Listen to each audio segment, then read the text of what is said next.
बच्चों में doctor DP Singh, chemistry faculty, आपका सोशल मीडिया के डिजिटल इंस्टीट्यूट के प्लेटफॉर्म पर स्वागत कर रहा हूं।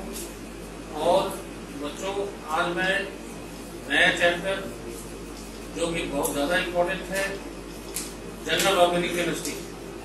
General organic chemistry organic chemistry के लिए सबसे ज्यादा इम्पोर्टेंट चैप्टर है और आसान है, इसमें कोई मुश्किल नहीं। ठीक, तो सारे एस्पेक्ट 1 बाय 1 मैं आपको एक्सप्लेन करूंगा और आप रेगुलर रहिए। ठीक, और ये जो वीडियो लेक्चर है इनको आप देखिए, लाइक करिए, सब्सक्राइब करिए, ठीक, और समझिए, ठीक, कमेंट भी करिए।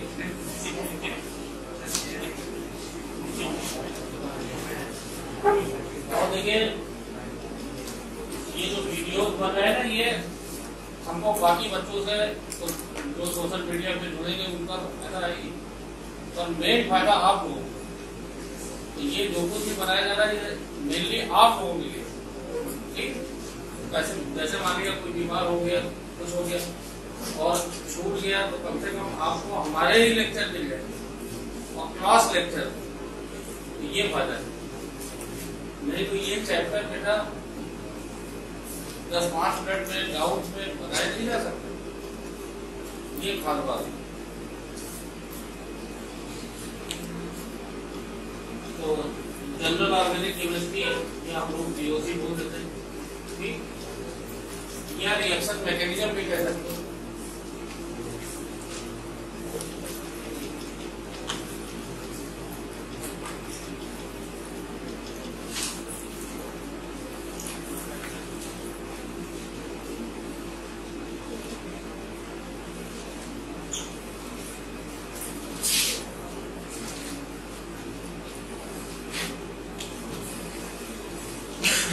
ठीक है, मैकेनिज्म का बच्चों मतलब क्या है मैं बताने जा रहा हूँ। किसी भी ऑर्गेनिक रिएक्शन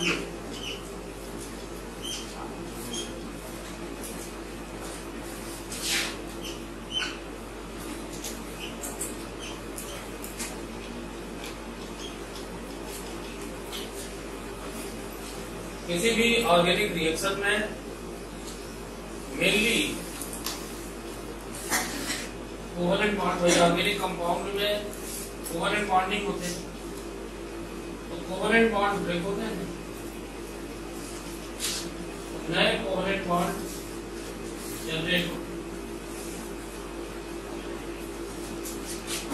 ऑर्गेनिक रिएक्शन में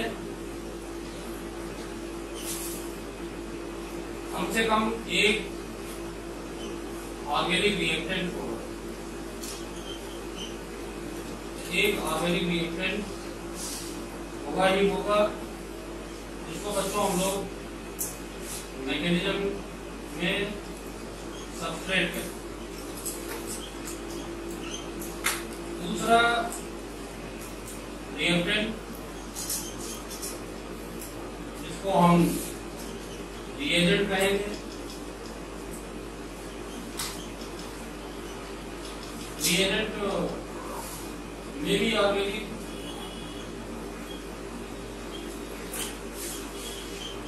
या मे बी इनऑर्गेनिक, दोनों हो सकते।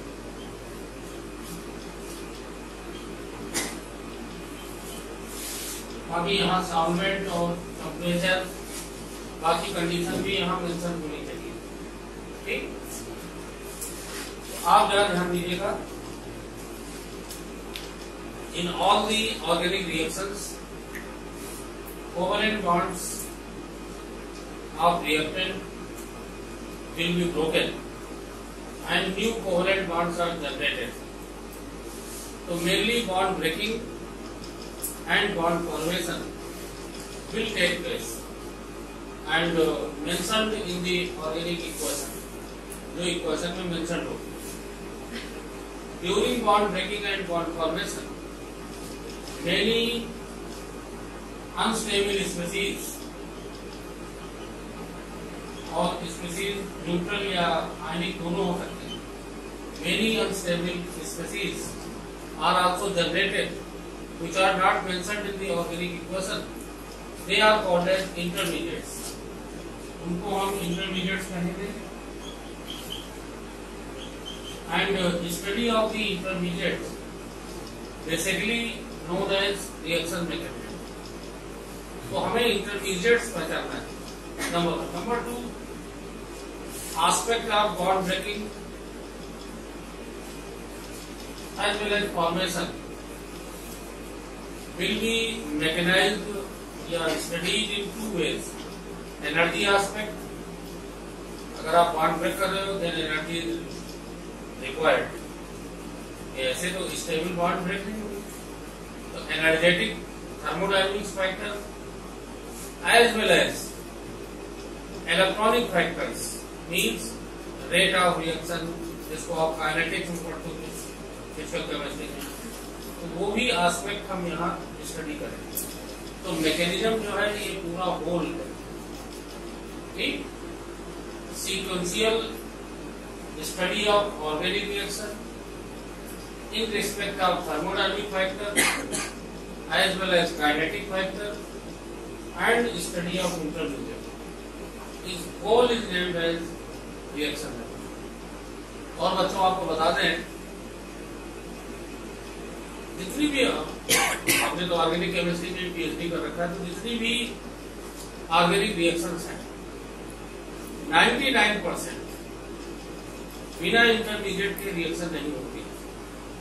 1-2% रिएक्शन हैं जो डायरेक्ट होती है, जो विदाउट इंटरमीडिएट. जैसे एक आध तो आप ही पढ़ोगे SN2 रिएक्शन और एक आध रिएक्शन पेरीसाइक्लिक हमारे कोर्स में नहीं है और आगे पढ़ाई जाती है, जो बिना इंटरमीडिएट के होती है. Otherwise, more than 95% organic reactions are carried out with the production of intermediate.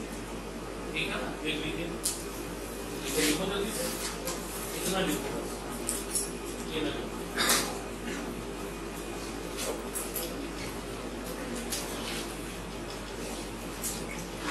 तो बच्चों इस चैप्टर में रेगुलर रहिए, आपसे रिक्वेस्ट है रेगुलर रहिए.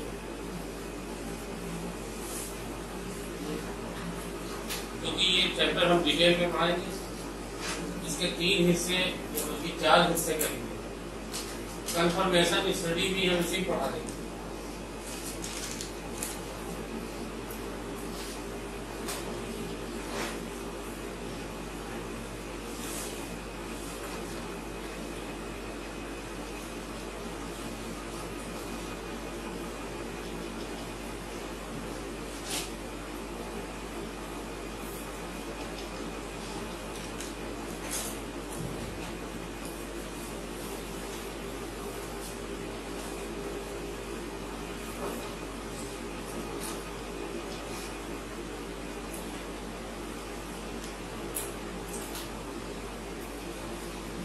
देखिए,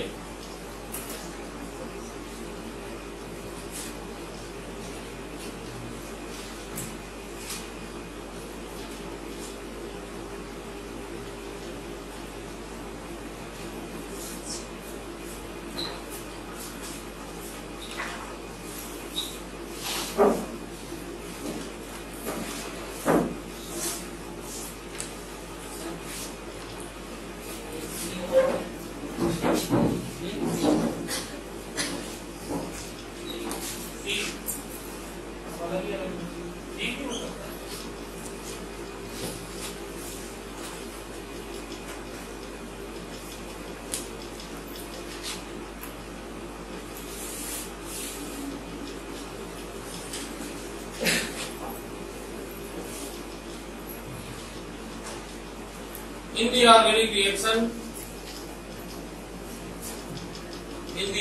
reaction, covalent bond of reactant will be broken. In the organic reaction, mainly covalent bond will be broken, and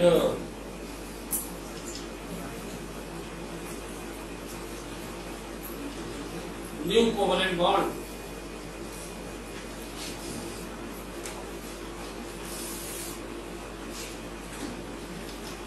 in the product will be generated.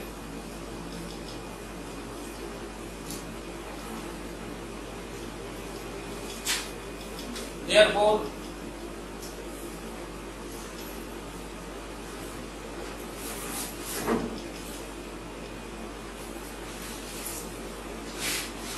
bond breaking and bond formation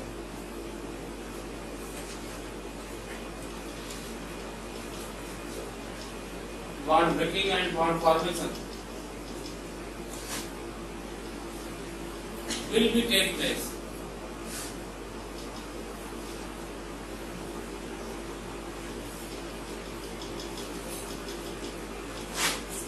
And mentioned in the organic equation.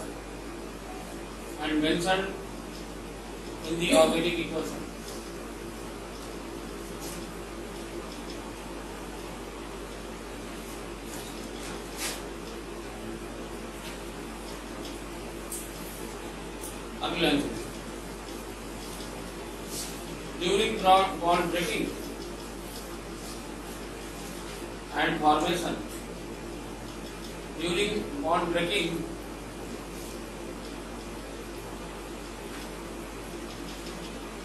and bond formation,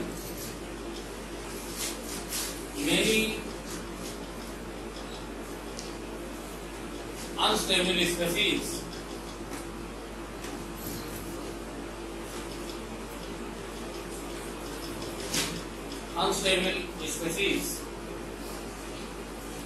are also generated.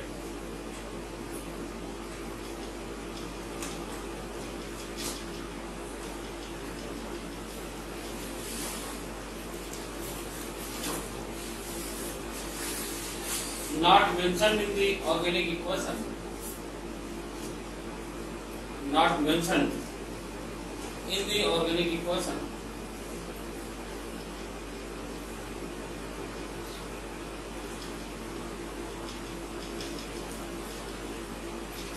Are called as intermediates.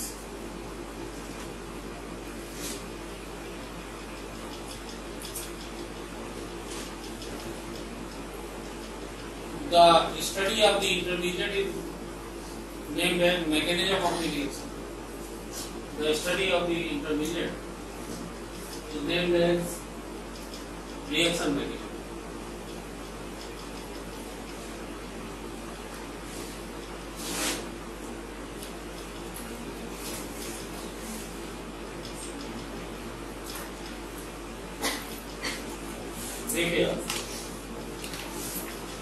The breaking of the bond,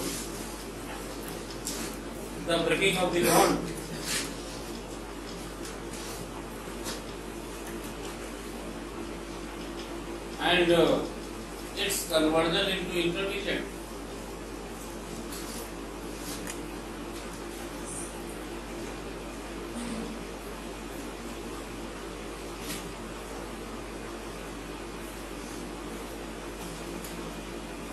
The energy aspect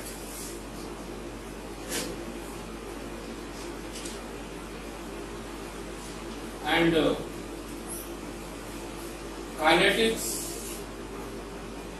kinetics factors will be studied in the reaction mechanism.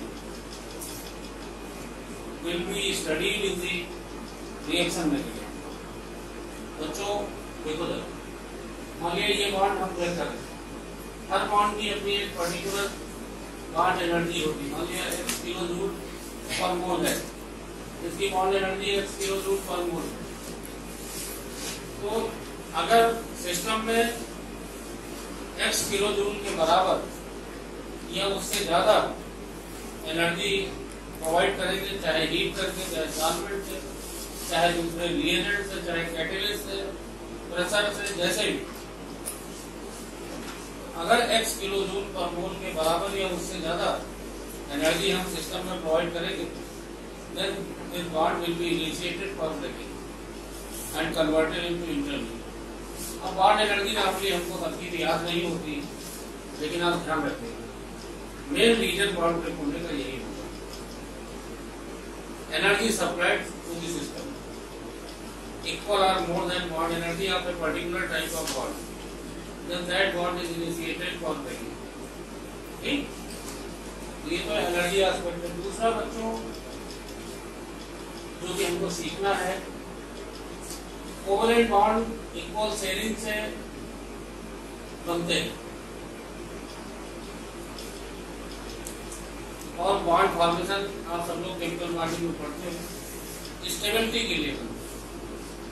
तो फिर ये bond break क्यों हो? तो इनके bond breaking के initiation का reason क्या है? तो एक एनर्जी एस्पेक्ट है, दूसरा electronic aspect. In covalent bond many electronic displacement are present which are responsible for the initiation of breaking of the bond. And these electronic displacement not only responsible for breaking of the bond, but also responsible to decide the physical and chemical property of the molecule, like acidity, basicity, melting point, many physical properties, as well as chemical properties, like क्या होगा, substitution होगा, condensation होगा, whatever. ये सब electronic factor से decide होगा और energy factor हमेशा रहेगा, लेकिन जो हमारे लिए इम्पोर्टेंट होगा क्योंकि हम जिसको आसानी से जान सकते हैं वो इलेक्ट्रॉनिक फैक्टर, क्योंकि बॉन्ड एनर्जी तो सबकी आपको याद कम ज्यादा तो आप बता भी सकते हो।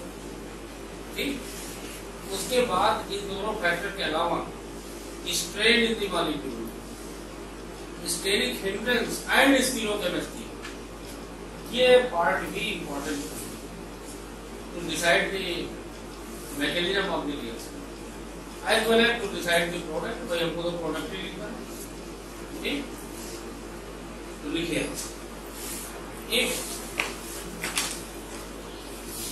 एनर्जी इक्वल और greater than the bond energy,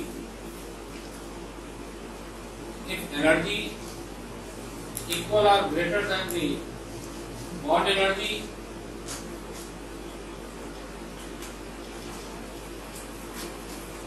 of a particular type of bond,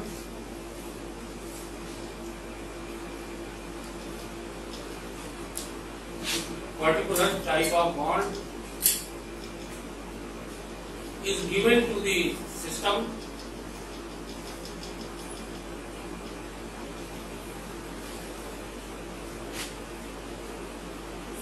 then is given to the system, then that particular type of bond will be initiated for breaking.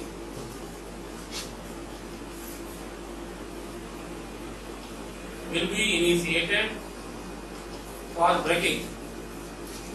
Will be initiated for breaking. ये बच्चों energy aspect, ठीक, ये भी ध्यान देना है। अगली line से,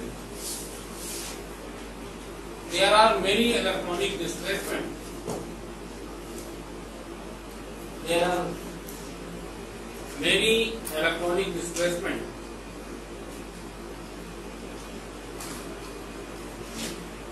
are present in the molecule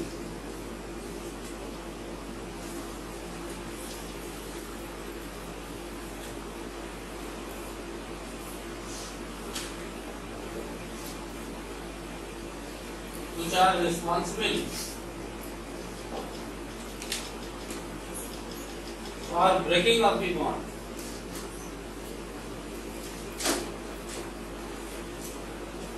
These are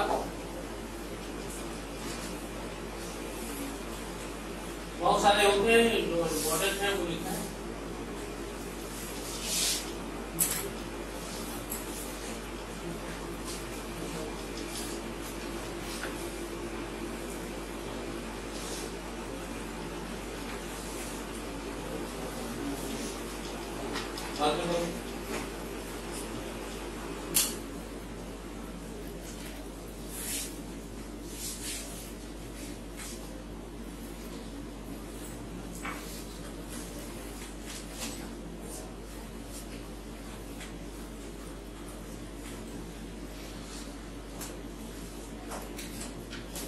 ये 4 तो बेटा मेन है, और इसके अलावा मैंने जैसे बताया ना, स्टेरिक फैक्टर, स्टीरियोकेमिकल फैक्टर, भाई ज्योमेट्री भी इंपॉर्टेंट है।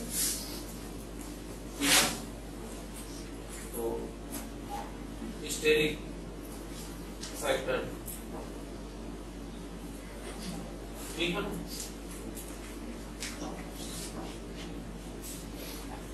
स्टीरियोकेमिकल आस्पेक्ट,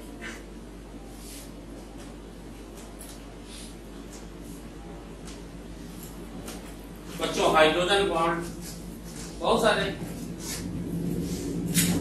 इनको हमें सीखना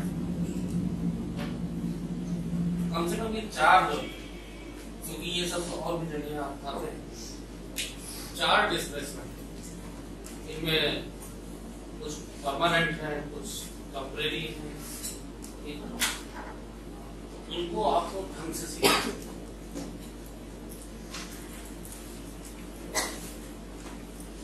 और ये खाली रिएक्शन के लिए भी इंपॉर्टेंट नहीं है, decide the acidity, acidic strength, basicity, basic strength, dipole movement, melting point, polarity, solubility, boiling point, etcetera. इनमें भी अब सवाल आता है, एसिडिटी बेसिस से 100% आता है, ठीक है, इसको लिख लीजिए बच्चे। हाइपर कॉन्जुगेशन, कोशिश करिए कि आज हम पूरा बता ले जाए। इंडक्टिव इफेक्ट, फर्स्ट ईयर में भी थोड़ा बहुत पढ़ा हो, inductive effect, resonance effect most important है, कंसेप्ट ऑफ रेजोनेंस पर बेस्ड है, ठीक। इलेक्ट्रोमैग्नेटिक इफेक्ट टेम्परेरी डिस्प्लेसमेंट है, but very important for multiple bonded system, double bond, triple bond, ठीक। इसके अलावा बेटा जो है स्टेरिक फैक्टर कुछ जगहों पे एप्लीकेबल होगा, जहाँ स्टेरिक हिंड्रेंस होगा। Stereochemistry wise sis to butene की रिएक्शन अलग है, ट्रांस टू ब्यूटीन ही है, लेकिन सिस ट्रांस बना दोगे, दोनों की रिएक्शंस, केमिकल रिएक्शंस कई सारे एस्पेक्ट में अलग अलग हो जाएंगे, प्रोडक्ट भी अलग अलग रहेंगे, ठीक है। इसके अलावा बच्चों हाइड्रोजन बॉन्ड, ठीक, सब में तो होता नहीं, पर hydrogen bond, dipole dipole interaction के भी एग्जाम्पल या एप्लीकेशंस आपको मिलेंगे, ठीक। तो इतने, और इसमें जो शुरू के 4 हैं वो ज्यादा कॉमन है, तो इनको पूरा ढंग से समझना और पढ़ना है और सीखना है, ठीक। तो हेडिंग डालिए हाइपर कॉन्जुगेशन, और एनसीईआरटी की फर्स्ट ईयर की बुक लाए, सेकंड पार्ट, तो हाइपर कॉन्जुगेशन में दिया भी गया है, अभी हम पेज नंबर बता देते हैं, या आप खोल लीजिएगा, 3rd चैप्टर में है, और आगे जो है हाइपर कॉन्जुगेशन पढ़िएगा, ठीक।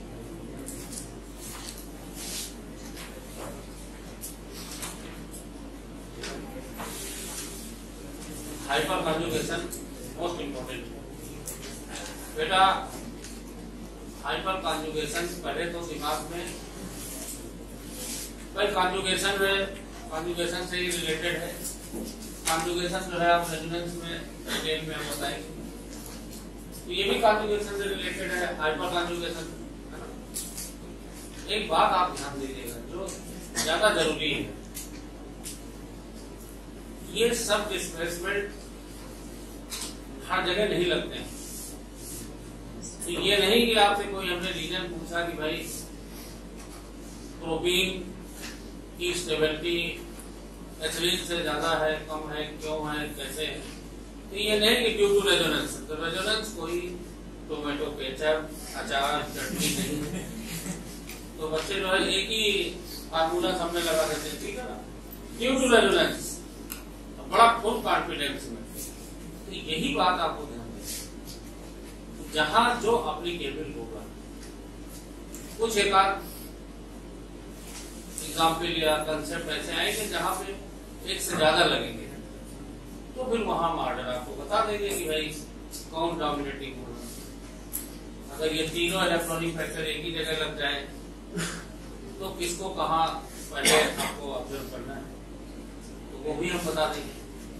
लेकिन ये आपको ज्यादा इम्पोर्टेंट है आपके लिए कि करेक्ट एग्जाम्पल में करेक्ट एप्लीकेशन, ठीक है ना। तो बेटा हाइपर कॉन्जुगेशन डिस्प्लेसमेंट है, इलेक्ट्रॉनिक डिस्प्लेसमेंट है, और ये लिमिटेड जगहों पे ही एप्लीकेबल होगा। तो पढ़ाने के पहले ही आप ध्यान रखिएगा। It is applicable only in alkene, number 1। अभी लिखवा भी देंगे। Carbonium ion, number 2। Free radical, वो भी एल्काइल फ्री रेडिकल, क्योंकि जहां रेजोनेंस का केस आ जाएगा तो resonance factor is more dominating, तो वो हम आगे लिखवा भी देंगे, ठीक। लेकिन mainly hyper conjugation is applicable in alkene. अब ये नहीं कि कॉन्जुगेटेड डाइईन है तो वहां रेजोनेंस भी आ जाएगा, ठीक। मेनली नॉर्मल जो एल्कीन पढ़ते हुए propane, butane, alkene, carbonium ion, deficient system है कार्बोनियम, पॉजिटिव चार्ज आएगा तो वो इलेक्ट्रॉन डिफिशिएंट होगा या रिच होगा, डिफिशिएंट। तो electron deficient system carbonium ion. Free radical भी इलेक्ट्रॉन डिफिशिएंट होते हैं, आगे इन सबको हम पढ़ाएंगे भी, सेकेंड पार्ट हमारा वही होगा, ठीक। और तीसरा एल्काइल बेंजीन, समझे। तो carbonium ion and free radical, number 1। Number 2 alkene, number 3 alkyl benzene. 3 जगह हाइपर कॉन्जुगेशन का यूज होना है। बच्चों, सबसे पहला काम आपको ये नीट लेवल पे या इंजीनियरिंग लेवल पे सबसे बड़ी कमी यही होती है। मैंने कहा ना कि बच्चे फिर जो है जो याद रहता है सर बिल्कुल रेजोनेंस, वो तुमको ध्यान रखना, किस इफेक्ट को कहां पे लगाना है, कहां एप्लीकेबल होगा, वो अगर तुम सीख जाओगे तो फिर तुम्हारे लिए आसान। तो ये क्लियर कट पिक्चर दिमाग में रहे कि हमको कहां क्या लगाना है। तो हमने तुमको बताया कि हाइपर कॉन्जुगेशन भी एक इंटरेक्शन है, और इंटरेक्शन से बच्चों स्टेबिलिटी बढ़ती है, समझे। जहां जहां इंटरेक्शन होगा स्टेबिलिटी। अब जैसे कार्बोनियम आयन, तो आयन कभी स्टेबल नहीं होंगे, लेकिन उनमें हमें कंपैरेटिव स्टेबिलिटी ढूंढनी, ठीक है।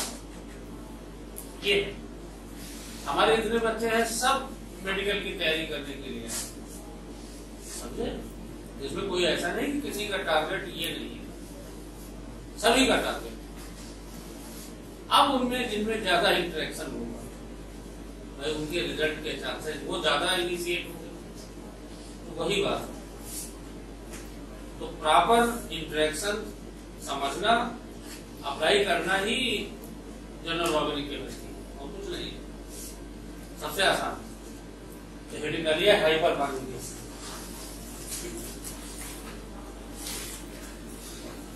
लिखो, this is a general stabilising interaction. General stabilising interaction, general stabilising interaction.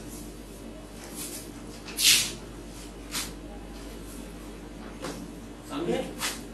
Permanent displacement, it is a permanent displacement.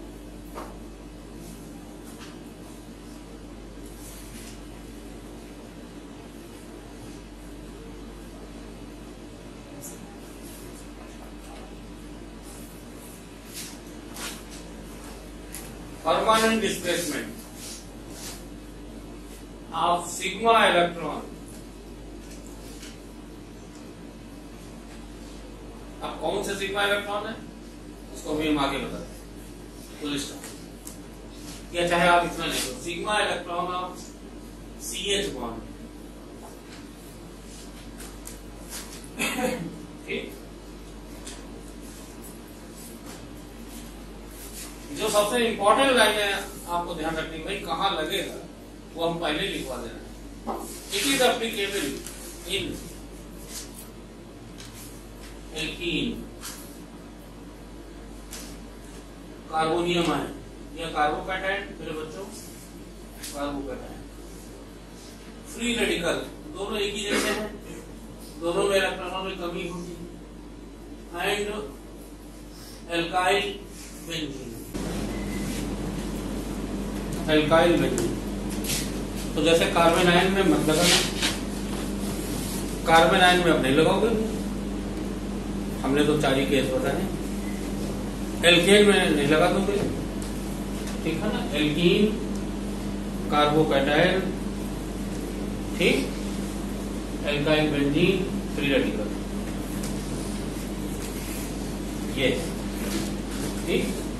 तो पहले हम इसको तुम्हें समझाते हैं, फिर लिखेंगे। बच्चों देखो,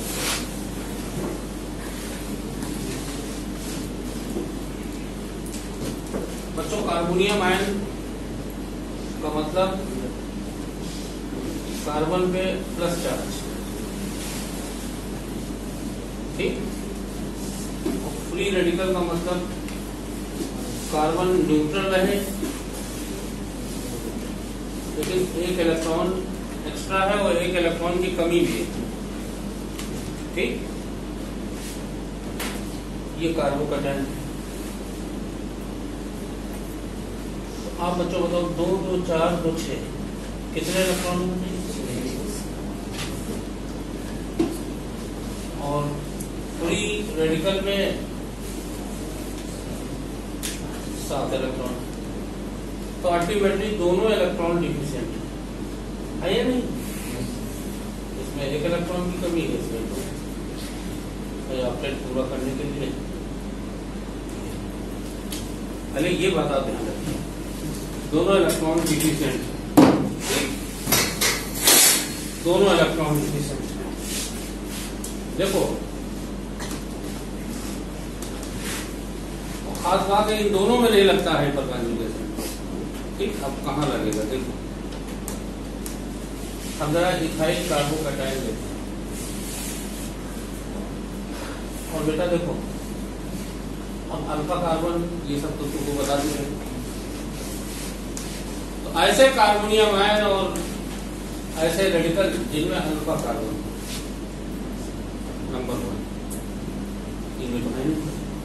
नंबर 2 sp3 अल्फा कार्बन, मतलब बीच में सिंगल बॉन्ड, तभी तो sp3 होगा। ऐसा इसलिए बच्चों की सिंगल बॉन्ड में फ्री रोटेशन होता है, थोड़ा बहुत देखो बता चुके हैं। अब देखो यहाँ 6 इलेक्ट्रॉन है और sp2, अब जरा ध्यान दीजिएगा,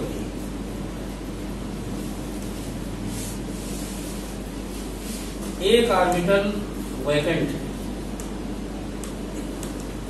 इलेक्ट्रॉन डिफिशिएंट, एक orbital vacant, vacant p orbital, empty p orbital. यही फ्री रेडिकल में होगा, बस एक इलेक्ट्रॉन है, लेकिन डिफिशिएंट तो वो भी होगा ना, डिफिशिएंट p ऑर्बिटल, ठीक। either empty or containing unshared electron। अब आप देखिए अल्फा पोजीशन पर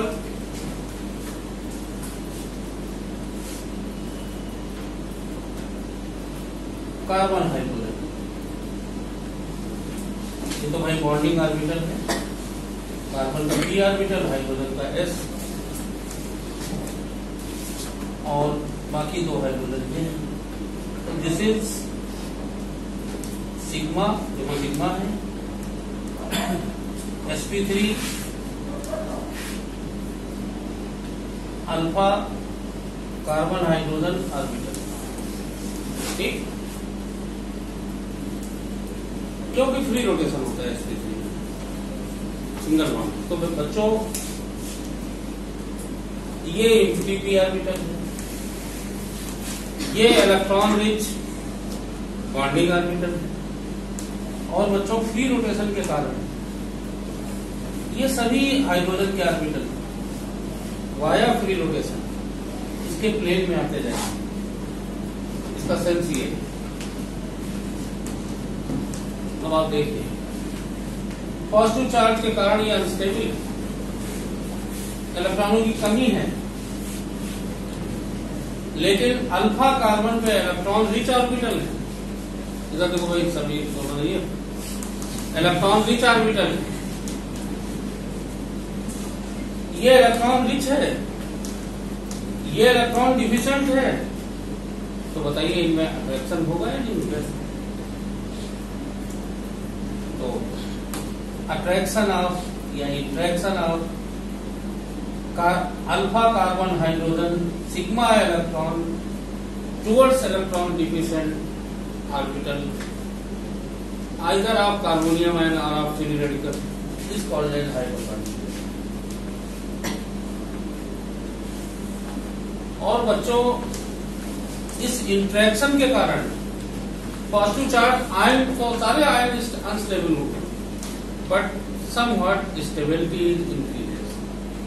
हम नहीं करेंगे इस इंट्रैक्शन से वो हाईली अनस्टेबल हो जाएंगे, बट अगर आप मिथाइल में देखिए वहां अल्फा कार्बन है नहीं, no hyper conjugation, no interaction, no stabilizing interaction, और ये सारे 3 हाइड्रोजन अल्फा पोजीशन ये सारे इंट्रैक्शन में इन्वॉल्व होंगे। सिग्मा पी ओवरलैपिंग दूसरा नाम, सिग्मा ऑर्बिटल और पी ऑर्बिटल ये इंटरेक्ट होते हैं, ये मिक्स होते हैं, समझे? Mixing of sigma electron at sp3 carbon hydrogen bond at alpha position towards electron deficient orbital towards electron deficient p orbital of atom is called as hypercurrent. There is a sigma p overlapping, 3 alpha hydrogen है तो तीनों stability में involve हो, this is called as hyper conjugation. तो आप बताइए भाई, हमको भूख लगी है, तुम्हारे पास खाना है, तुम हमको शेयर करा रहे हो तो भूख कम होगी या बढ़ जाएगी? कम होगी। तो due to this interaction stability of ethyl cation is somewhat increases, और you can say this is more stable than methyl where interaction is not present. दोनों कार्बोनियम, समझे? तो hyper conjugation increases the stability of alkyl carbocation, ठीक है? दूसरा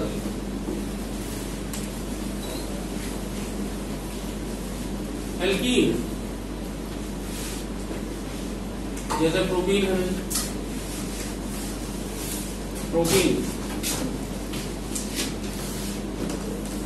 सब लोग देखो जरा, एक सिग्मा बॉन्ड है, बच्चों दिखेगा, इतना बेंड होने की जरूरत है, पीछे बैठ जाओ थोड़ी देर।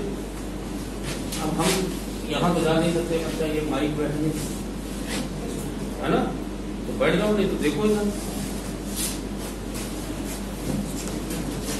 तो 2 मिनट पीछे बैठ जाओ, फिर आ जाना, लिखते समय आ जाना, काफी रहने दो, काफी रहने दो। लोग सारे ना प्रोफेसर नहीं, उनको सब दिखेगा, उनको वैसे भी देखना नहीं है। तो आप देखिए जरा, sigma pi, pi electrons, pi bond are obtained by lateral overlapping of p orbital। ये देखिए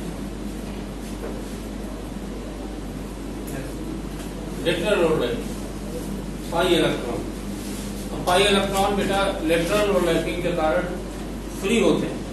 सामने देखो भाई, ये बिल्कुल यहाँ भी आगे line, lateral overlapping of p orbital समझे? And therefore pi electron are mobile free.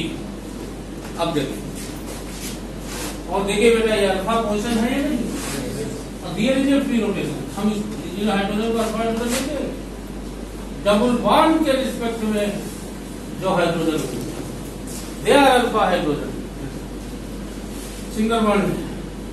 अब आप देखो, फिर से आप देखिए,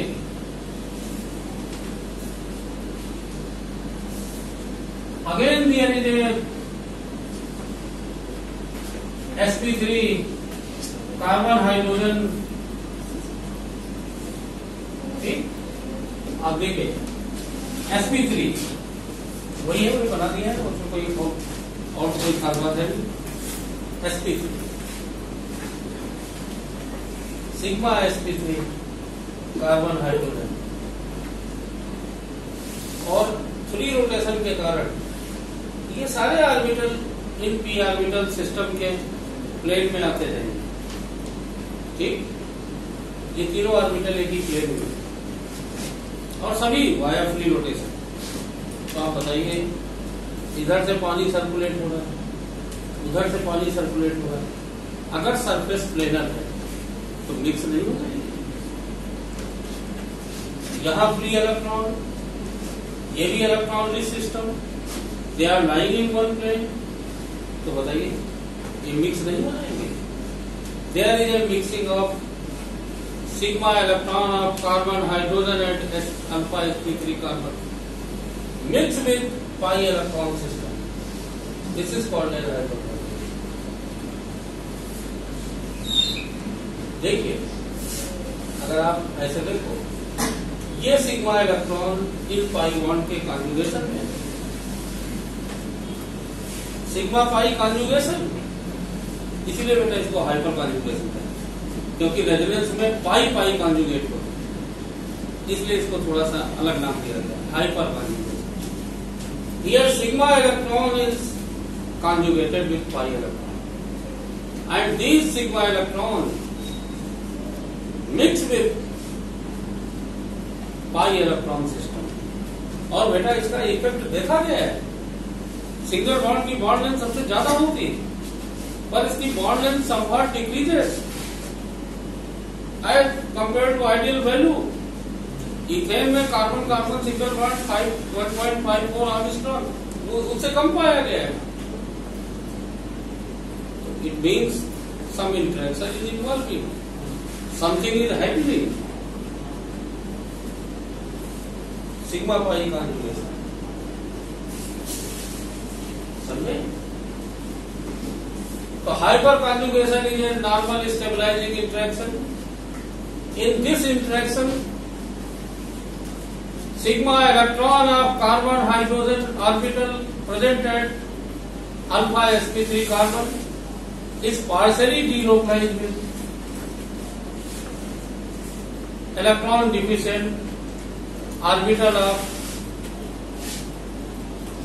either deficient atom or unsaturated system. In the hyperconjugation, orbital of CH bond is partially overlaid with electron deficient orbital of deficient atom या unshared p orbital of deficient atom, either of carbonium ion or of free radical, or p orbital of unsaturated system. And due to this interaction, stability of carbonium ion or free radical or alkene increases from their normal stability values. This is either sigma, this is also called as sigma p overlapping or sigma pi conjugation. या आप कह सकते sigma pi conjugation, ये interaction और केवल 3 जगह हो, carbonium ion या free radical number 1, alkene number 2, अभी हम एल्काइल बेंजीन बताएंगे नंबर 2। तो 3 जगह तुमको ध्यान रखना, बनाओ फिर लिखो।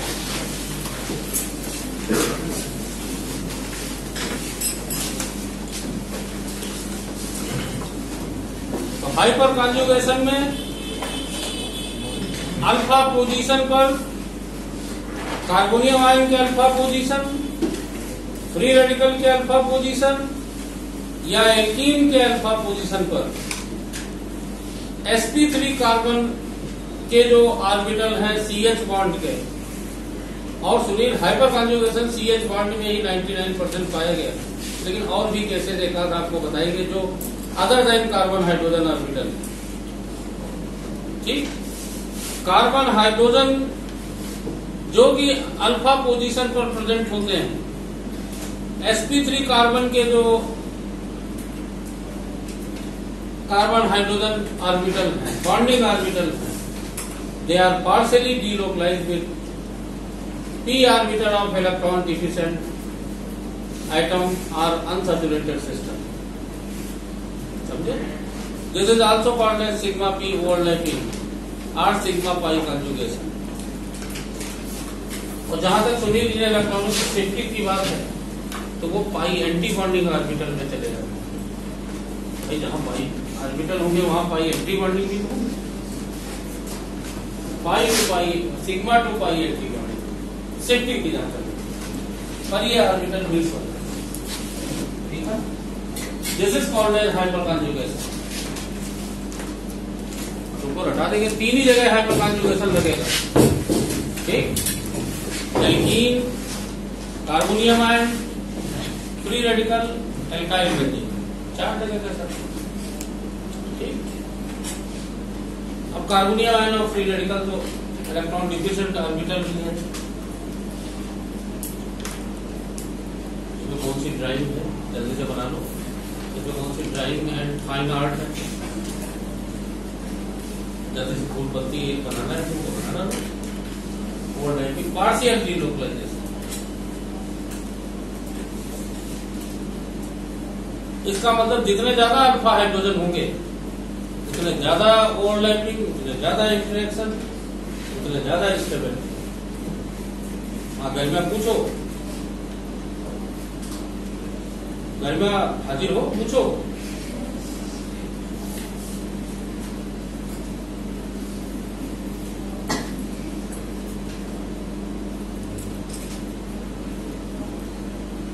उस क्लास में जिस दिन 1-2 लड़कों ने एडमिशन लिया, 3-4 टर्न बाद एडमिशन लिया, हाहाकार मचा दिया। सर आईपीएससी नेम नहीं समझ में आ रहा, आईपीएससी नेम। हमने कहा बेटा अभी बीमार हो जाओगे, 2-3 दिन रुको तो। अब उसके बाद हमने पूरा पढ़ा दिया फिर से। अब उनमें जो बच्चे पहले से पढ़े हुए थे वो कितनी पीड़ा से गुजरे होते, फिर वही कैसेट सुनते रहते। और जब हमने पूरा पढ़ा दिया, अब भी नहीं बोल पा रहे। हमने कहा अब चौराहे पे नहीं चिल्लाओगे।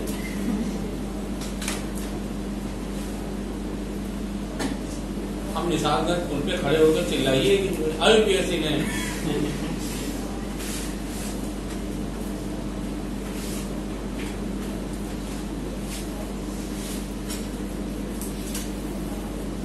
ये एक दिन का तमाशा तो है नहीं, ये खेल तो पूरे 7-8 महीना चलेगा।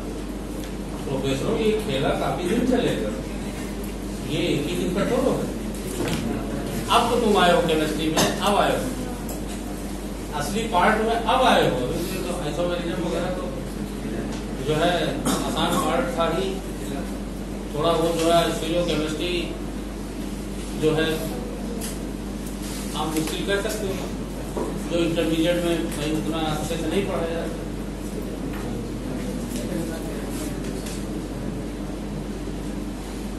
निर्भय आगे बैठा करो, तुम्हारा चेहरा हमको दिखता नहीं, आगे सीट है, कहिए तो अभी दिलवा दे।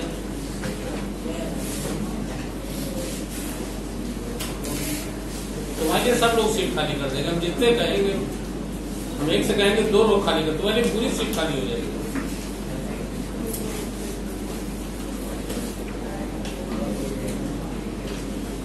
ये मास्क के भीतर से कॉमेडी नहीं करनी, हम मास्क नोच के फेंक भी सकते हैं।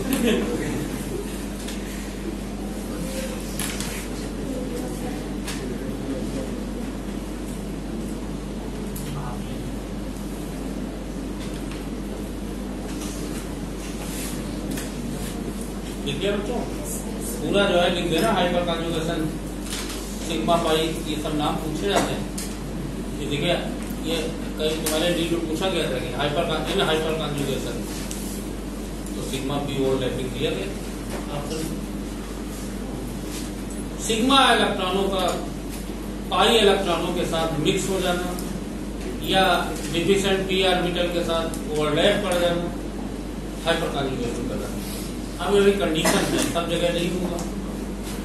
sp3 कार्बन हाइड्रोजन होना चाहिए, डबल बॉन्ड वाला कार्बन हाइड्रोजन है, समझे? तो लिख लीजिए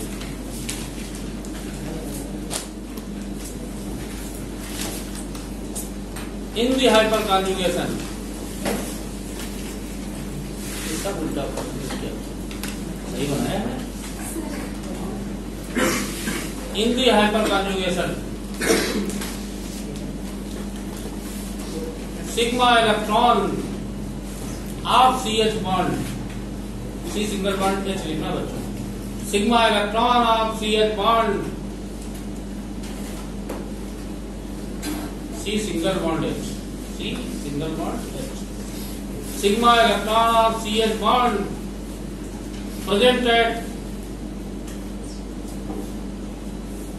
alpha dash sp3 carbon, alpha alpha नहीं, अल्फा लिखो, पूरा अल्फा लिखोगे, alpha dash sp3 carbon is partially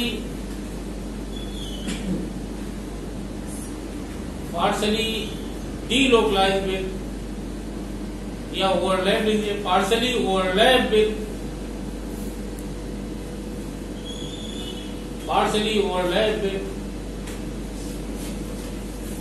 p orbital, partially overlap with p orbital of electron deficient atom, p orbital of electron deficient atom, bracket में लिख देना carbonium ion and free radical.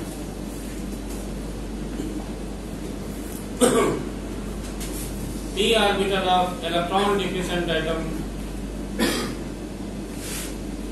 Bracket में लिख दीजिए carbonium ion and free radical, and अब bracket close करने के बाद लिखो and p orbital of unsaturated system, p orbital of unsaturated system,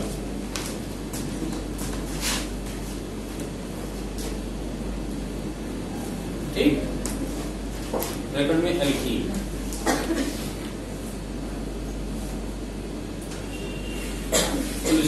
In the hyperconjugation, sigma electron of CH bond at alpha sp3 carbon, sigma electron of CH bond at alpha sp3 carbon,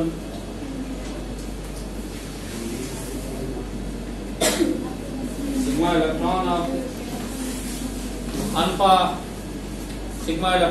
CH bond at alpha sp3 carbon। घंटे पर से लिख नहीं पा रहे हैं, क्या बात है? इन दी हाइपर कॉन्जुगेशन, बार बार वही बोल रहे हैं, sigma electron of CH bond at alpha sp3 carbon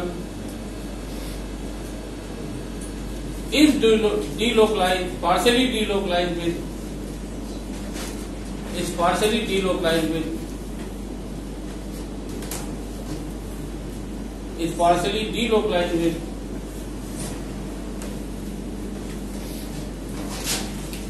p orbital of deficient atom as well as unsaturated system, partially delocalized with p orbital of, लिख लो फिर लिख लो, पार्शली डीलोकलाइजेशन, ओवरलैपिंग भी है, delocalization, partially delocalize with p orbital of deficient atom और unsaturated system, p orbital of deficient atom, electron deficient, ये उसमें delocalisation लिखा है, उसमें ओवरलैपिंग लिखी है।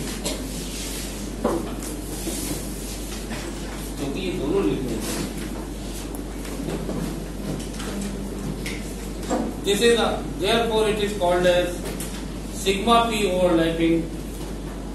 Therefore it is called as sigma p overlapping and sigma pi conjugation and sigma pi conjugation.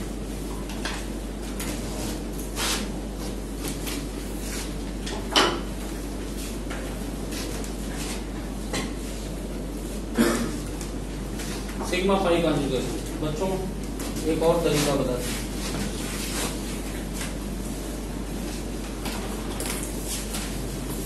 Another way to look the hyper conjugation, देखिए hyper conjugation में sigma electron, देखिए पार्शियल बार बार हमें क्यों लिखा है, पार्शियल डीलोकलाइजेशन होगा, means in the hyper conjugation मेरे बच्चों nuclei can not leave its position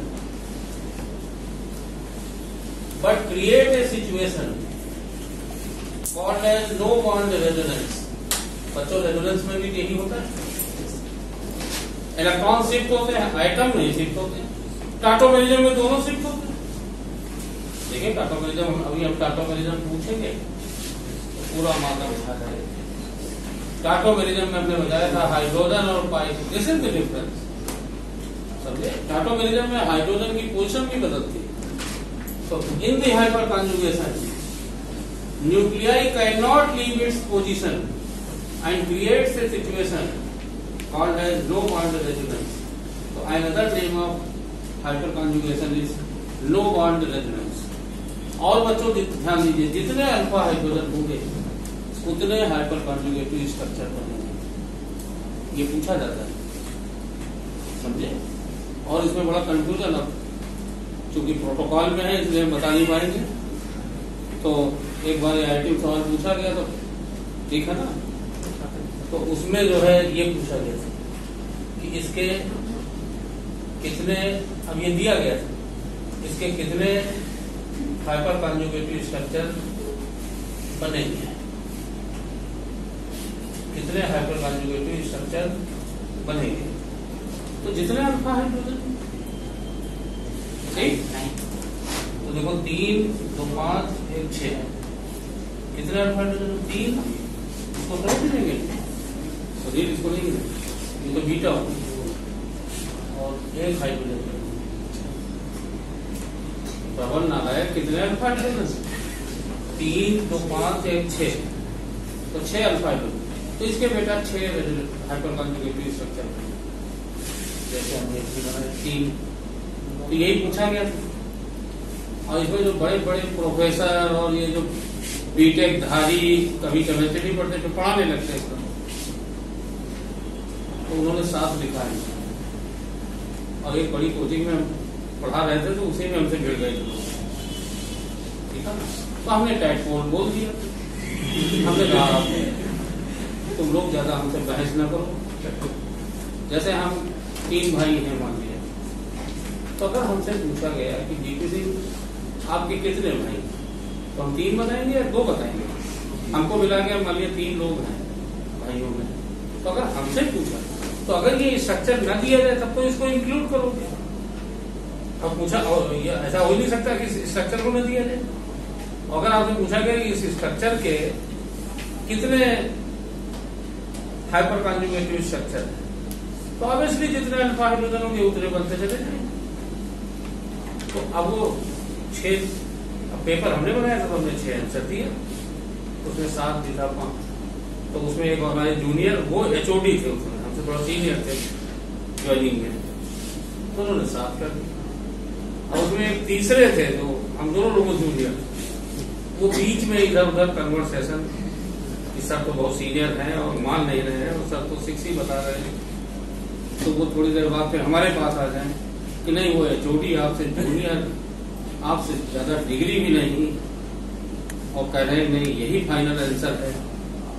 फिर हम कह रहे भाई ये नहीं होगा, उनको जानकारी नहीं है, तो वो उनके पास पहुंच जाएंगे, नहीं आप एचओडी, और देखिए सीनियर होने के नाते वो बता रहे हैं कि नहीं 6 ही होंगे। I think saving should be correct. फिर इस तरह 2, 3, 4 बार तो हमारे अगल बगल और फैकल्टी मैथ और उन्होंने कहा सर ये आपने सवाल लिखा है कि कहीं से, हमने कहा हाँ IIT 2010 में। तो ये सब जो नए नए लड़के जो बीटेक वूटेक करके आते, अब तो खैर कॉमन हो गया, अब तो मोबाइल में इंटरनेट, पहले लैपटॉप और वो टैबलेट, तो पढ़ाते समय भी टैबलेट ले जाते थे। तो कहा कि भाई आपके पास टैबलेट है, आप देख लो कब इसका इस्तेमाल करोगे। तो देखा तो वही 6 आंसर है, ठीक है ना। तो हमने फिर उनको यही बताया कि आपसे जब पूछा जाए कि भाई आपके कितने भाई हैं, तो क्या हमने को भी जोड़ लोगे, बताइए। तो वही बेटा आप ध्यान रखें। और इस तरह पूरे हिंदुस्तान में जगह जगह गलतियां, और उसको सेविल आंसर टिक किया हुआ था, यही सवाल था 2010 में पूछे। हमने वो टेस्ट पेपर में रख दिया JEE मेल से, और जब तक हम आवे तब तक उसका आंसर करेक्ट कर दिया गया। तो हमने कहा ठीक है भाई, गलतियां होती रहती है, इसमें कौन सी बड़ी बात। कभी गलती, इसीलिए तो तुम लोगों के सामने पेपर डिस्कस किया जाता है, कोई गलती हो तो पकड़ में आ जाए, या किसी बच्चे का कोई अलग व्यूज हो जो सही हो, तो एज ए टीचर हमको एक्सेप्ट करना चाहिए। हम उसमें आड़ करो ना, उसकी बात भी सुनो कि उसका कहने का तरीका क्या है। तो लोग यंग ब्रेन हो, कोई नई चीज सोचनी ज्यादा बेहतर सोचते, और हम लोग तो रटे रटाए फार्मूले पे है ना। तो इसलिए ये बेटा मैं करता हूँ, शायद यही कारण है कि हम इतने लंबे समय से क्यों एक्सेप्ट, और एज ए स्टूडेंट तो नो एक्सेप्टेबिलिटी होनी चाहिए, समर्पण होना चाहिए। ये तो दो पहली शर्त है। उसके बाद भरतनाट्यम, टेक्निकल बदमाशी, ये सब खत्म होना चाहिए, तब सिलेक्शन। लेकिन पहला तो समर्पण। भैया पुराने काल में देखिए इतनी सारी स्टोरीज हैं, आप उसमें किसी एक को आइडियल बनाइए कि भाई अर्जुन सबसे ही आगे क्यों रहे, तो अर्जुन का समर्पण सबसे आगे। तो वही चीज है, आप जितना समर्पित रहोगे उतना बेहतर रहेगा, उतना तुमको ज्यादा समझ में आएगा। और जितना तुम आजकल की लैंग्वेज में कहें, जितना एटीट्यूड, भाई डॉक्टर बन जाओ तो तुम एटीट्यूड में रहो, ठीक है। हमको लाइफ में खड़ा कर दो, सब लाइफ में हम डॉक्टर हैं, हम नियम तो अच्छा लगता है, लेकिन अभी किस बात। तो ये बच्चों ध्यान दीजिएगा। इसी तरह ये हाइपर कॉन्जुगेटिव स्ट्रक्चर ऑफ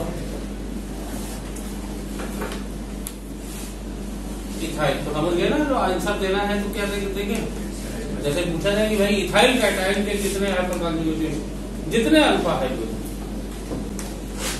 और जब ये न दिया जाए तब आप गिन लीजिएगा।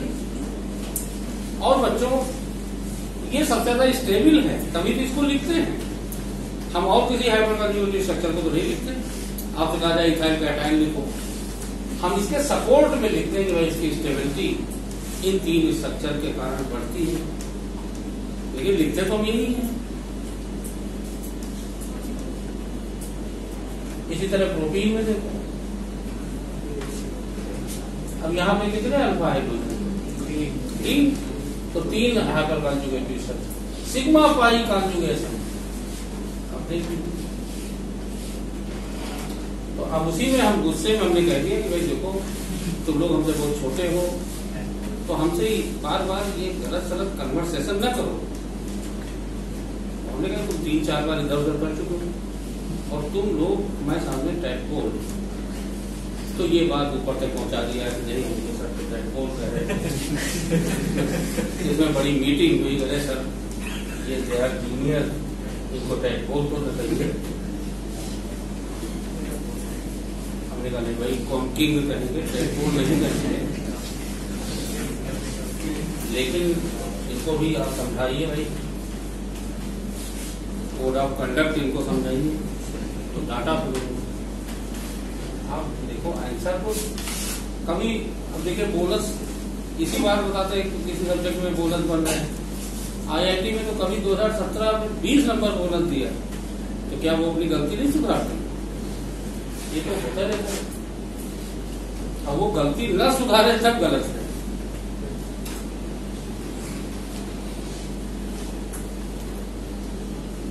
IIT को 2017 में डांटा गया, कोर्ट में डांटा कि मजाक बना दिया पेपर को, 20 नंबर बोनस आ रहे हैं और ये बच्चे जो है PIL दाखिल कर रहे हैं और जो बच्चे नहीं दाखिल कर पा रहे हैं उनका नुकसान नहीं हुआ। अब जो नंबर बोनस हुए उसमें उन्होंने 2-2 मिनट लगाए जिस बच्चे ने, और नंबर सबको दे दिया, तो उस बच्चे का फायदा क्या हुआ? उसका तो टाइम जाएगा ना। Data Chennai high court, Chennai नहीं कराया था IIT। तो बच्चों यही सब बातें हैं, मतलब कहा नहीं भाई पेपर ऐसा बनाओगे जिसमें बोनस वगैरह ना हो, लेकिन फिर भी अब ह्यूमन एरर्स या कुछ हो सकता है तो बाद में करेक्ट किया जाता है, इसलिए कि भाई बच्चों के सामने ये सब बातें हम, है ना। तो यहाँ कितने बताइए, ये बेटा डबल हेडेड एरो का मतलब ही है कि इनका अपना कोई अलग एग्जिस्टेंस नहीं है, ठीक। ये सब मिलके प्रोटीन की प्रॉपर्टी या स्टेबिलिटी को एक्सप्लेन करते हैं, ठीक। और ये क्वेश्चन अभी हम लिखवा देंगे, अलग से लिख लेना, अभी इसको ना लिखे, अभी क्वेश्चन के फॉर्म में लिखवा देंगे, तो रिवीजन वगैरह करना। लिख लीजिए, in the hyper conjugation, in the hyper conjugation hydrogen nuclei, in the hyper conjugation hydrogen nuclei cannot leave its position. In the hyperconjugation, hydrogen nuclei cannot leave its position. Cannot leave its position and creates a situation. And creates a situation. And creates a situation called as no bond resonance. And creates a situation called as no bond resonance, ठीक। तो बेटा underline कर लेना इसका sigma P overlapping, sigma pi conjugation, और तीसरा नाम क्या है, नो बॉन्ड रेजोनेंस। पूछा गया है कि name of hyper conjugation is, अलग अलग दे दिया गया, ठीक है ना। तो no bond resonance, hyper conjugation is also called as no bond resonance. अब बच्चों लिख, उसमें लिख देना hyperconjugative structure of ethyl cation, इसमें लिख देना hyperconjugative structure of protein. प्रगति लिखो ना, घंटे पर क्या देख रहे हो, लिख लिया लिखो जल्दी से। First example, hyper conjugative structure of ethyl cation.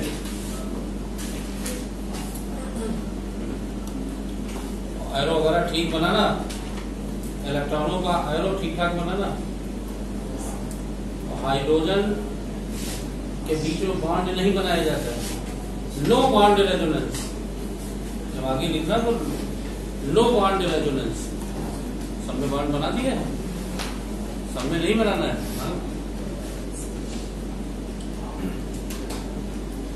No bond resonance. और बच्चों जितने अल्फा हाइड्रोजन उतने हाइपर कॉन्जुगेटिव स्ट्रक्चर, और जितने इंट्रैक्शन उतने स्टेबिलिटी, ठीक है ना।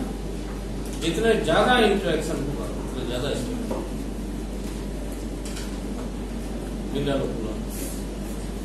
अपने आप बनाना दो, देखते क्या लिखना। इलेक्ट्रॉन जिस तरफ ले जा रहे हो उधर माइनस आता जाएगा, है ना। घर में तुम जो है जैसे प्रोटीन का बनाया, ब्यूटीन का बनाना, टू ब्यूटीन। बच्चों बड़ा इंपॉर्टेंट है ये एल्कीन की स्टेबिलिटी के लिए, पूछा जाता है एग्जाम में।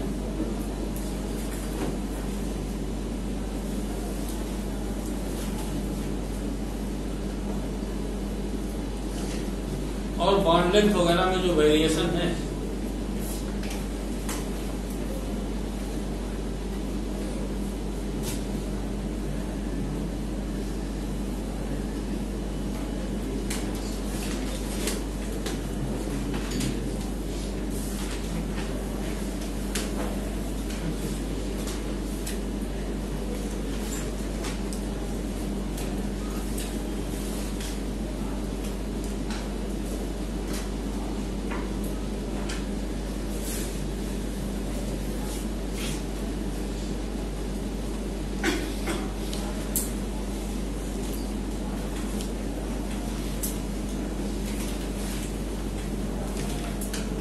तो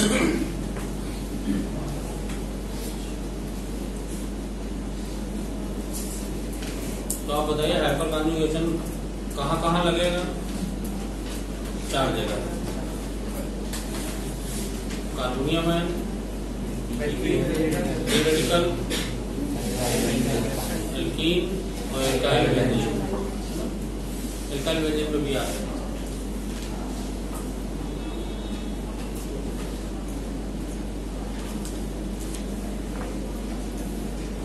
देखो application of hyper conjugation, application of hyper conjugation, application of hyper conjugation. तो स्टेबिलिटी में मेन एप्लीकेशन है। पहला लिखो stability of free radical carbonium ion and free radical. Stability of, पहला पॉइंट लिखो stability of alkyl carbonium ion and free radical. Alkyl carbonium ion and free radical.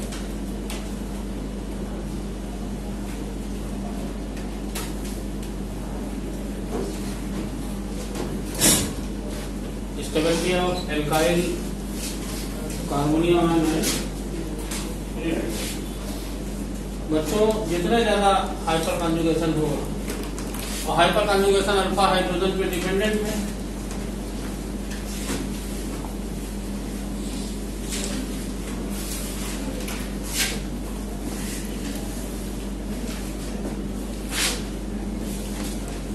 तो stability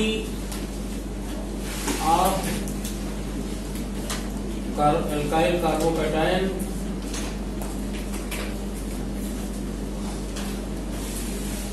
बेटा ध्यान दीजिएगा, हाइपर कॉन्जुगेशन ड्यूटेरियम से भी होगा, अल्फा ट्राइटियम से भी होगा, पर हाइड्रोजन से ज्यादा बेटर, ज्यादा फास्ट।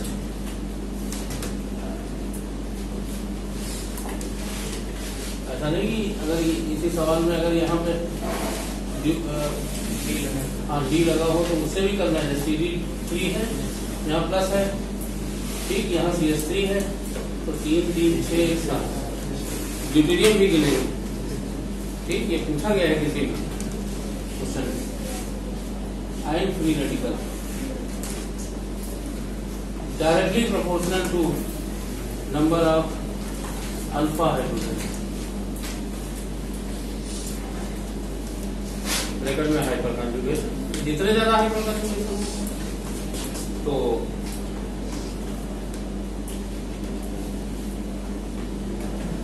ये देखो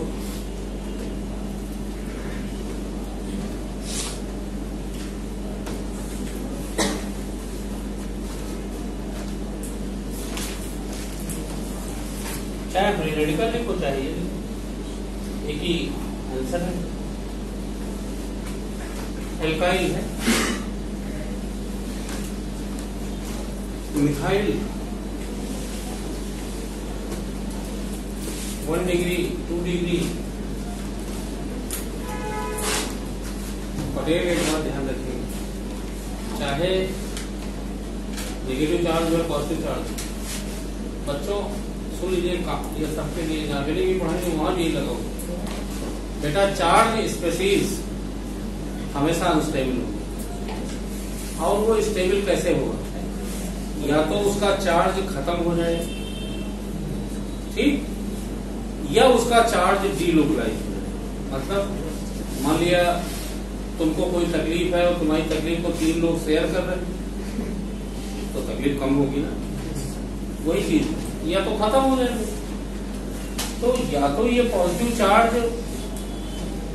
खत्म हो जाए, या ये पॉजिटिव चार्ज डिफरेंट सेंटर पे डीलोकलाइज हो जाए। जैसे भी आप हाइपर कॉन्जुगेशन में क्या होगा, पॉजिटिव चार्ज हाइड्रोजन पे जा रहा है, तो डीलोकलाइजेशन इसी पर है।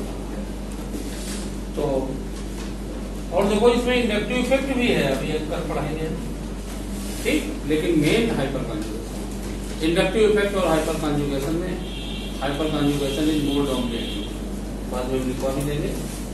तो आप देखो यहाँ पे कितने अल्फा हाइड्रोजन है, 9। यहाँ कितने अल्फा हाइड्रोजन है, यहाँ कितने हैं यहाँ कितने हैं? 0। तो टर्शरी ब्यूटाइल कार्बोनियम आएंगे या फ्री रेडिकल होगा, फ्री रेडिकल पढ़ाएंगे ही आगे। तो tertiary carbocation is more stable than secondary than primary than. और जो जितना ज्यादा स्टेबल होगा, एक बात और ध्यान दीजिए क्योंकि ये सब फिर लिखे नहीं जाती, उसकी पोटेंशियल एनर्जी उतने कम होगी। System having lowest energy will be more stable. Interaction से स्टेबिलिटी रिलीज होती है तो कम हो जाएगी। जितने ज्यादा इंटरेक्शन उतने ज्यादा स्टेबल एनर्जी रिलीज होगी। स्टेबिलिटी ऑफ कार्बोकैटायन और फ्री रेडिकल।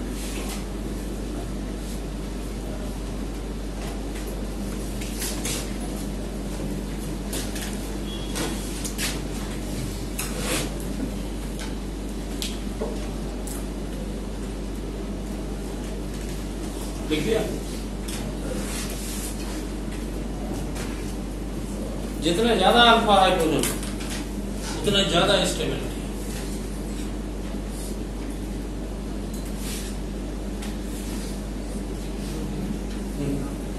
बातें नहीं ना, फिर ना दिख रहा हो तो चश्मा वगैरह टेस्ट करवाओ। नहीं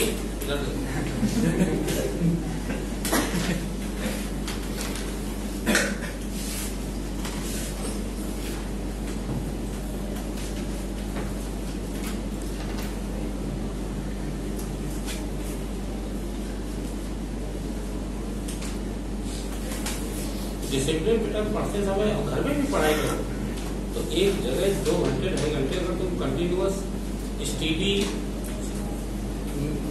सिचुएशन में बैठ नहीं सकते हो तो कैसे पढ़ते हो?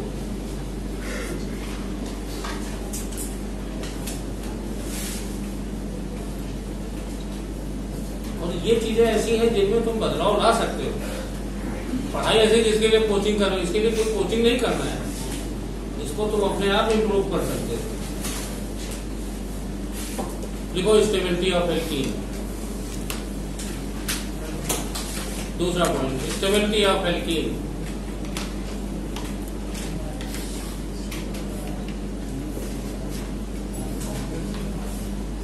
Stability of alkene will also depend upon hyperconjugation. Stability of alkene will also depend upon hyperconjugation.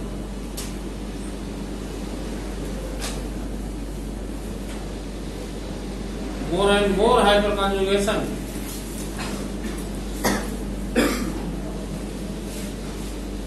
more and more hyperconjugation, more and more stability of alkene, more and more hyperconjugation, more and more stability of alkene.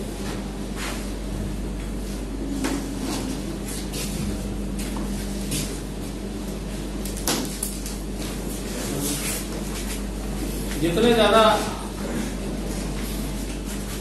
Alpha hydrogen होंगे उतने ज्यादा stability होगी। और ये जब आगे तुमको बच्चों एलिमिनेशन रिएक्शन पढ़ाएंगे उसमें जरूरत पड़ेगी स्टेबिलिटी ऑफ एल्कीन। और सुनिए स्टेबिलिटी बेटा ओवरऑल और भी फैक्टर होते हैं, हीट ऑफ कंबस्टन जो फिजिकल कांस्टेंट, ये तो भाई इलेक्ट्रॉनिक फैक्टर है, थर्मोडायनेमिक फैक्टर दोनों, जैसे इंथैल्पी ऑफ कंबस्टन। समझे बेटा? जितने ज्यादा भाई मोलर मास होगा उतने ज्यादा कंबस्टन में एनर्जी रिलीज होगी। लेकिन 10 एल्कीन मॉलिक्यूल हैं, पर CH2 अगर निकालोगे पर CH2 तो जो स्टेबल होगा उसकी कंबस्टन एनर्जी कम होगी क्योंकि वो स्टेबल। समझे? तो हाँ, हीट ऑफ कंबस्टन ऐसे नहीं पूछा जाएगा। ऐसे तो भाई जो ज्यादा बड़ा होगा उसका ज्यादा होगा ही होगा। अरे हेक्सेन और पेंटेन में तो हेक्सेन का ऑब्वियसली ज्यादा होगा। ठीक। लेकिन पर CH2 अगर तुमसे पूछा जाए तो जो ज्यादा स्टेबल होगा उसको कम। बेटा साइक्लोहेक्सेन और साइक्लोपेंटेन में या साइक्लोहेप्टेन पर CH2 साइक्लोहेक्सेन फॉर्म ज्यादा स्टेबल होता है, तो उसकी हीट ऑफ कंबस्टन कम होती है, समझे? तो वो एनर्जी एस्पेक्ट है, मैंने कहा ना हर जगह रहेगा। तो लेकिन इलेक्ट्रॉनिक फैक्टर से हाइपर कंजुगेशन जितने ज्यादा, आप देखिए एथिलीन में कोई हाइपर कंजुगेशन नहीं, लीस्ट स्टेबल एल्कीन, सबसे लीस्ट स्टेबल एल्कीन, क्योंकि नो हाइपर कंजुगेशन। लेकिन अब देखो प्रोटीन में बताओ कितने अल्फा हाइड्रोजन, 3, ज्यादा स्टेबल, ठीक है। जितने ज्यादा अल्फा हाइड्रोजन और लगा दीजिए,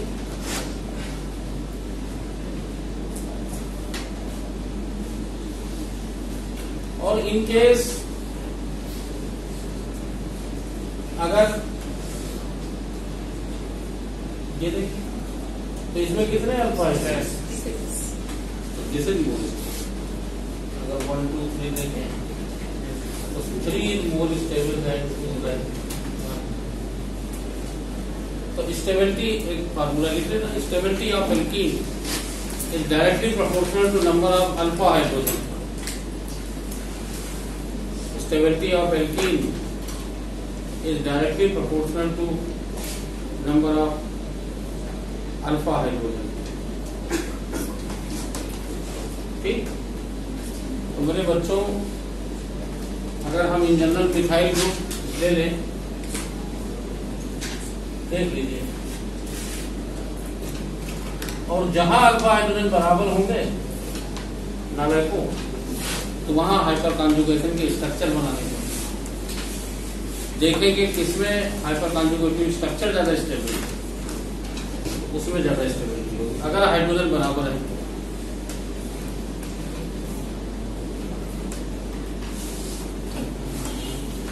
अब देख लीजिए अल्फा हाइड्रोजन भाई कम हो गए, यहाँ स्टेबिलिटी कम हो गई।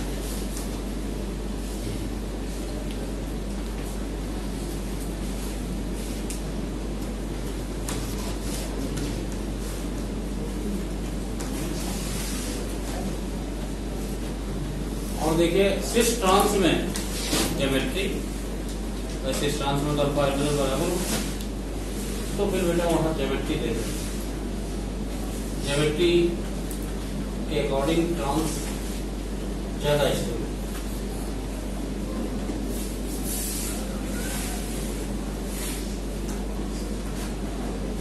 और तुमसे पोटेंशियल एनर्जी लोवेस्ट होगी उसमें, समझे? जो ज्यादा स्टेबल की पोटेंशियल एनर्जी लोवेस्ट, तो वैसे ही याद रखें, स्टेबल सिस्टम लोवेस्ट,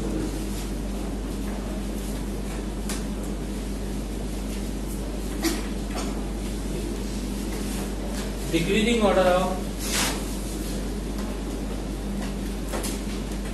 स्टेबिलिटी।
तुम्हारा कोर्स 15 फरवरी तक खत्म कर देंगे, 15 फरवरी 10 मार्च के बीच में। होली के बाद हम कभी नहीं पढ़ाते।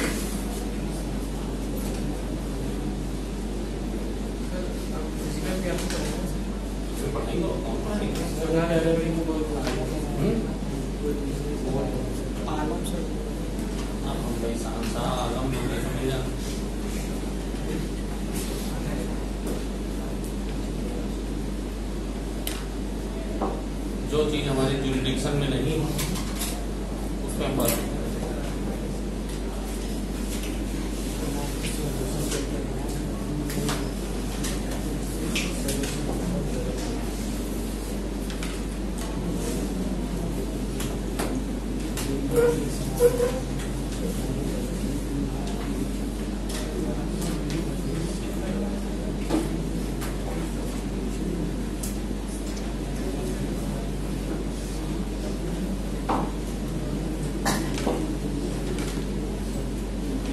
हाँ, तुम ये बताओ इसमें तीसरा और चौथा दोनों में अल्फा हाइड्रोजन बराबर है?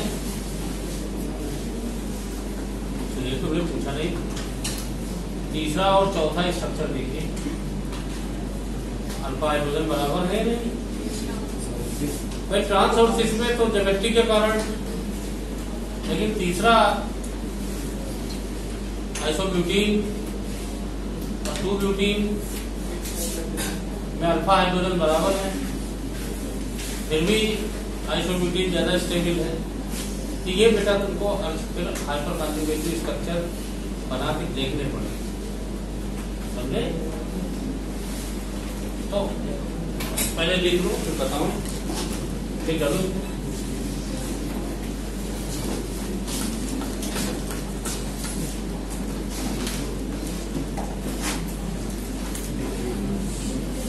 ये और इससे ज्यादा स्टेबल, जबकि अल्फा हाइड्रोजन यहाँ भी 6 है, यहाँ भी 6। आप देखो जरा, इनमें दूसरे फैक्टर भी आएंगे जैसे इंडक्टिव इफेक्ट।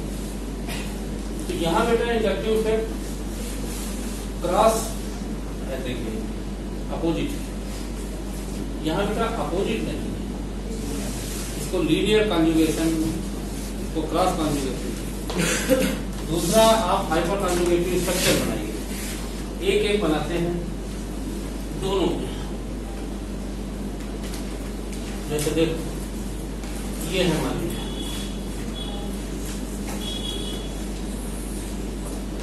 लिया, हमने एक स्ट्रक्चर बनाया, लो बॉन्ड रेजोनेंस। यहां पे देखिए माइनस है, ये इसका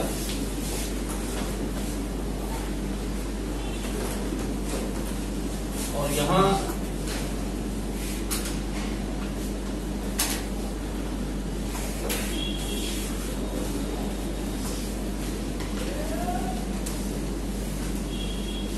देखिए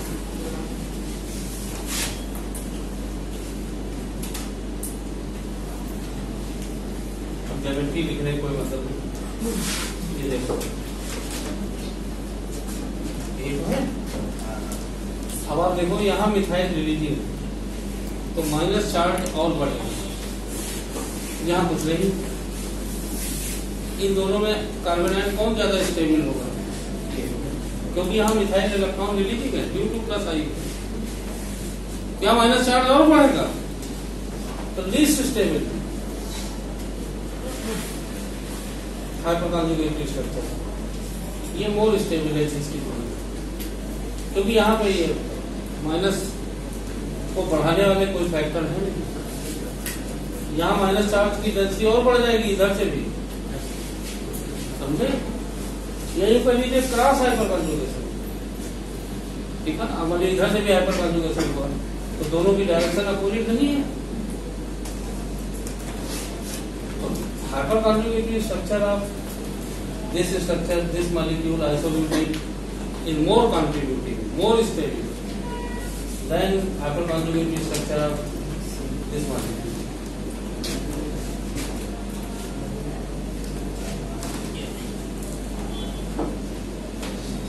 इन्हीं दोनों में कंपेयर करना, अल्फा हाइड्रोजन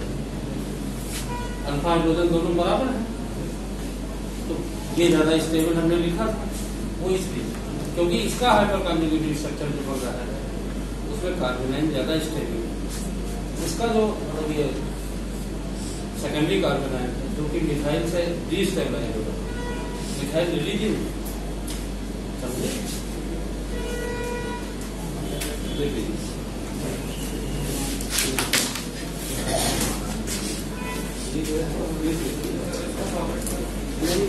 होटल पे रखने में थोड़ा आवाज कम होती है, इसमें जो क्लिप आती है वो और चौड़ी होती है और उसकी रिजॉल्विंग पावर भी ज्यादा होती है।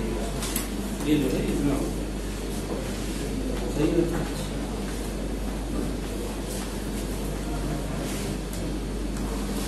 जल्दी करो भाई। तीसरा एल्काइल क्लोरीन,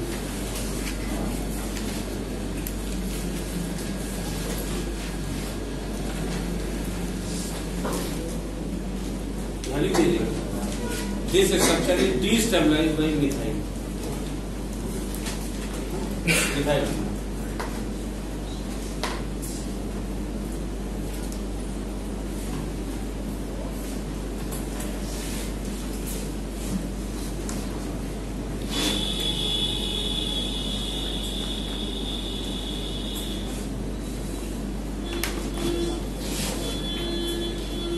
बच्चों बेंजीन में आगे तुमको पढ़ाएंगे ही एरोमेटिसिटी, और एरोमेटिसिटी के कारण देखो ये जो पाई इलेक्ट्रॉन क्लाउड होते हैं ये ऊपर नीचे सर्कुलेट होते हैं।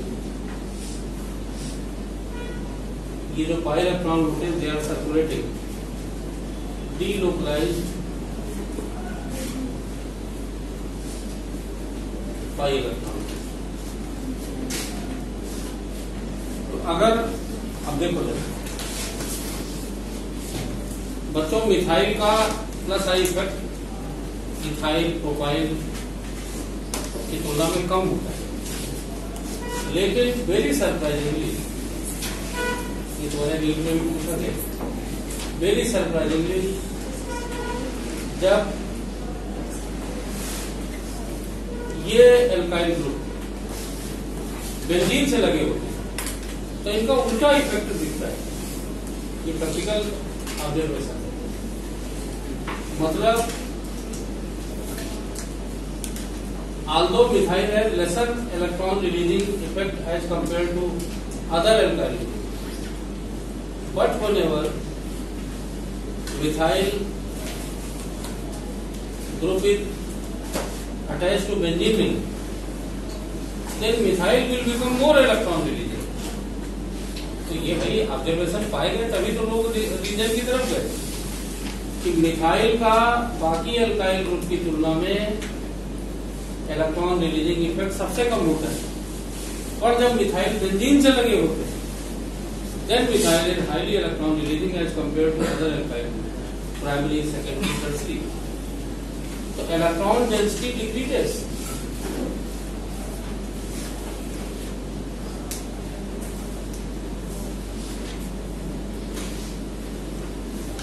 तो इसका भी रीजन हाइपर कॉन्जुगेशन है। अब कैसे देखो, अभी आपने बताया कि ये बेंजीन में इलेक्ट्रॉनों का circulation pi electron below and above of the plane of the molecule. देखो ये इलेक्ट्रॉनों का सर्कुलेशन है बेंजीन, पाई वन नहीं बनाना इसीलिए ऊपर लिख दिया इलेक्ट्रॉन। तो there is a circulation movement of pi electron below and above of the plane of the molecule, और उससे टॉलुमीन लगा हुआ देखिए, यही तो है सेम रीजन। यहां भी तो सिग्मा इलेक्ट्रॉन पाई वन के कॉन्जुगेटेड ही तो है। तो सिग्मा इलेक्ट्रॉनों का टॉलुइन या CH3 के जो सिग्मा इलेक्ट्रॉन है, सिग्मा इलेक्ट्रॉनों का पाई इलेक्ट्रॉनों की तरफ मिक्स हो जाना हाइपर कॉन्जुगेशन, और जितने ज्यादा अल्फा हाइड्रोजन होंगे तो सबसे ज्यादा अल्फा हाइड्रोजन की कहाँ पे 3, यहाँ 2 है, यहाँ 1 है, यहाँ 1 और 1। This is called as Baker Nathan effect. Another name Baker Nathan ने डिस्कवर किया था ये property, and another name of hyper conjugation is Baker Nathan effect. समझे? तो आप ध्यान दीजिएगा, although methyl has a lesser plus effect, lesser electron releasing effect than other alkyl groups, but whenever these alkyl group attach to the benzene ring, then methyl will become more electron releasing. This is due to the more hyperconjugation due to more number of alpha. समझे? देखिए,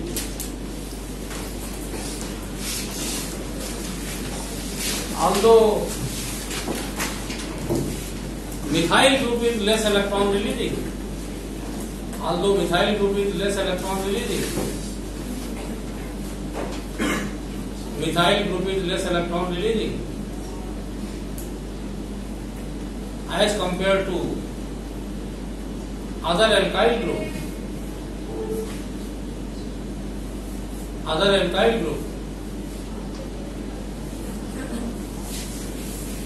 but when these groups are attached to the benzene ring, but when these groups are attached to the benzene ring, then methyl will become more electron releasing. Methyl will become more electron releasing.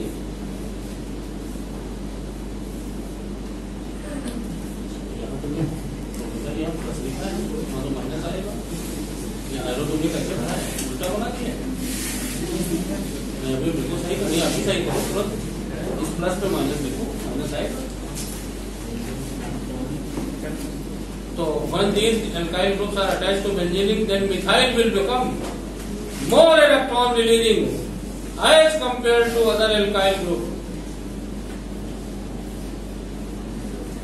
More electron releasing as compared to other alkyl group.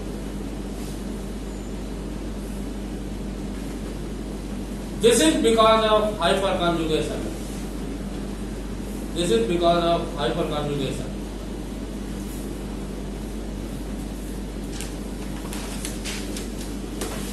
Methyl group has more number of alpha hydrogen.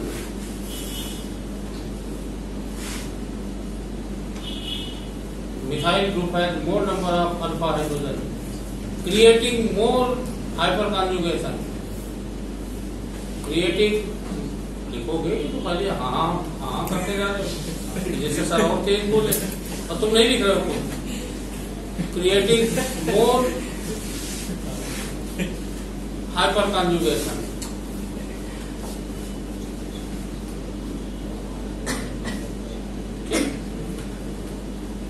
Sigma electron of methyl group, sigma electron of CH bond of methyl group, sigma electron of CH bond of methyl group is delocalized with CH bond of methyl group. Sigma electron of CH bond of methyl group is delocalized with pi electron of benzene. Okay, this is called as Baker-Nathan effect. फिर बच्चों इसको बना लीजिएगा और वो order लिख लीजिएगा, और जब एरोमेटिक रिएक्शन पढ़ाएंगे तो उसमें फिर और बता देंगे। ठीक, फिर यही आएगा कि क्या कारण है कि टॉलुइन ज्यादा फास्ट इलेक्ट्रोफिलिक सब्स्टिट्यूशन देगा।